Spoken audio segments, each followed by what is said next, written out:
Sorry, the other night you said best 2 out of 3 to go to the NBA Finals. Now it's, well, one game. What's your message going to be to your players other than that? Prepare well and have a great time. Enjoy it. Steve Ashburn, NBA.com. On a night like this, are you assuming that LeBron's going to go to the distance? And if you think he might sit out at any point, are you monitoring that closely to try to make hay? He really only sits out usually end of first, end of third for maybe a minute and a half, 2 minutes. There's an occasion where he'll sit out the start of the next quarter. But, you know, he's playing 42 to 44 minutes anyways in this series. Now, you know, tonight I thought he would go 48. I think it ended up 46. It would have been on pace to go 46-30 because I think he was out for a minute and a half at the end of the third, and that's it, before the subs at the very end.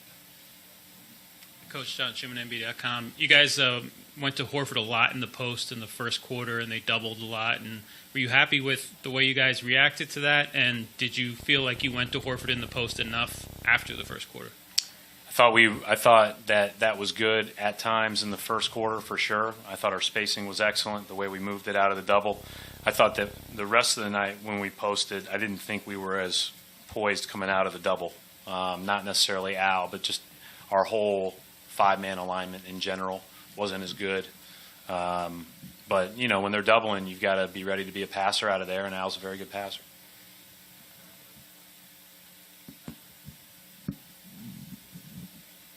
Brad, Chris Gasper, Boston Globe, just to sort of piggyback on that, it took Al a while to get going. He was scoreless at halftime, and you look at his home-road splits here in the playoffs. At home, it's about 19 a game. On the road, it's about 12.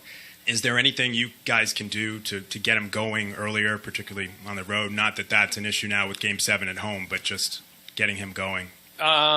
It just kind of depends on who you're playing against and how they're playing him. I mean, obviously, they're late switching, what we call veering, a lot of pick and rolls when he does set him with Thompson. Thompson's tremendous defensively, but one of the things that makes him tremendous is his ability to switch. George Hill's into Al's legs, and right on the catch or on the dribble, they're going. So they're doubling him. If he's touching the ball and making plays out of the double, then his number of field goal attempts is going to be less. You know, the question that John asked, did we go to him enough? Probably a good question, and, you know, one that when we review it, we'll look at it and figure out if we need to do more.